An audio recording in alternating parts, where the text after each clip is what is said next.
Hello बच्चों, late us see this question.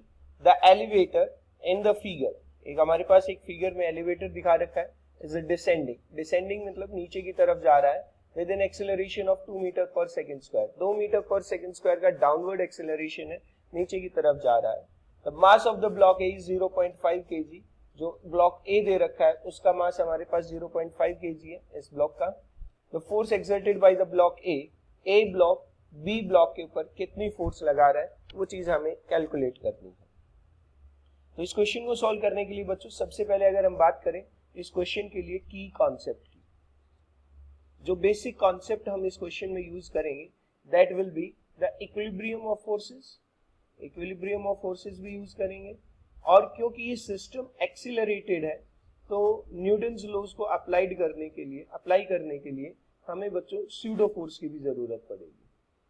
ठीक है, तो स्यूडो फोर्सेस तब यूज में ली जाती है जब अपने पास सिस्टम एक्सेलरेटेड होता है, नॉन इनर्शियल फ्रेम होता है, उसको जब हम इनर्शियल फ्रेम में कन्वर्ट करते हैं तब हमें जरूरत पड़ती है। राइट, तो अब हम देखते हैं इस क्वेश्चन को। तो लेट अस सी कि कौन कौन सी फोर्सेस हमारे पास इस सिस्टम पर लग रही है, उसको हम बारी बारी से देखते हैं। जैसे कि ये डायग्राम है बच्चों, हमारे पास जो ब्लॉक ए है ये ब्लॉक बी को नीचे की तरफ पुश कर रहा है, नीचे की तरफ पुश कर रहा है तो कुछ फोर्स लग रही होगी। Let us call this as normal reaction. तो ब्लॉक ए ने ब्लॉक बी को नीचे की तरफ पुश किया तो ब्लॉक बी भी चुपचाप तो रहेगा नहीं, न्यूटन थर्ड लॉ लगाएगा। न्यूटन थर्ड लॉ मतलब to every action there is equal and opposite reaction. तुमने भैया हमें दबाया नीचे की तरफ तो हम तुम्हारा एक्शन था, अब हम रिएक्ट करेंगे। रिएक्ट क्या करेंगे, अपोजिट डायरेक्शन में आपके ऊपर एक और फोर्स लगाएंगे जिसका मैग्नीट्यूड सेम रहेगा, है ना। तो ये ब्लॉक बी ने ए पर फोर्स लगाई। इसके अलावा बच्चों ब्लॉक ए पर ग्रेविटी भी काम कर रही है नीचे की तरफ mg, राइट। और हम एक सूडो फोर्स का कॉन्सेप्ट जैसा कि मैंने बताया था हम यूज में लेंगे। तो क्योंकि ये सिस्टम एक्सेलरेटेड डाउनवर्ड डायरेक्शन में, तो सूडो फोर्स अपोजिट डायरेक्शन में लगती है। और कितनी लगती है, जैसा कि हम जानते हैं कि सारी फोर्सेस मास इनटू एक्सेलरेशन के बराबर है। तो 0.5 kg मास है ब्लॉक ए का, 2 मीटर पर सेकंड स्क्वायर का एक्सेलरेशन है, तो 1 न्यूटन की फोर्स जो है सूडो फोर्स अपवर्ड डायरेक्शन में लग रही है। तो जरा ब्लॉक ए को ध्यान से देखिए, ये आपका ब्लॉक ए था। इस ब्लॉक ए पर एक नीचे की तरफ वेट काम कर रहा है mg। कितना है ये, 0.5 मास है, g की वैल्यू 10 ले रहे हैं, तो 5 न्यूटन जो है वो नीचे की तरफ काम कर रहा है।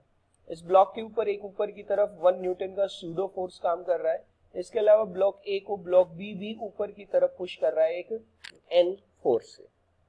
और क्योंकि हमने अब सूडो फोर्स यूज में ले लिया है, अब हमने इस पूरे सिस्टम का एक्सेलरेशन 0 बना दिया है, तो अब हम यहाँ पर इक्विलिब्रियम ऑफ फोर्सेस का कॉन्सेप्ट यूज में लेते हैं। क्या रहेगा हमारे पास, एक तो 1 न्यूटन की फोर्स अपवर्ड डायरेक्शन में, एक नॉर्मल रिएक्शन हमारे पास अपवर्ड डायरेक्शन में है, और 5 न्यूटन की फोर्स डाउनवर्ड डायरेक्शन में लग रही है। तो मैं क्या कहूंगा कि नॉर्मल रिएक्शन की वैल्यू आ जाएगी 5 - 1 that is equals to 4 newton. तो ब्लॉक ए जो है वो ब्लॉक बी को 4 न्यूटन की फोर्स से नीचे की तरफ धकेल रहा है, और सेम काम ब्लॉक बी जो है वो ए पर कर रहा है 4 न्यूटन का। तो नॉर्मल रिएक्शन हमारे पास 4 Newton I, that is the answer. यही हमसे पूछा गया था कि ब्लॉक ए ब्लॉक बी पर कितनी फोर्स लगा रहा है, आंसर इज n लगा रहा था। ब्लॉक ए ब्लॉक बी पर n फोर्स लगा रहा था और n की वैल्यू आई है 4 Newton.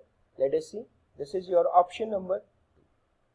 That's it students, good luck.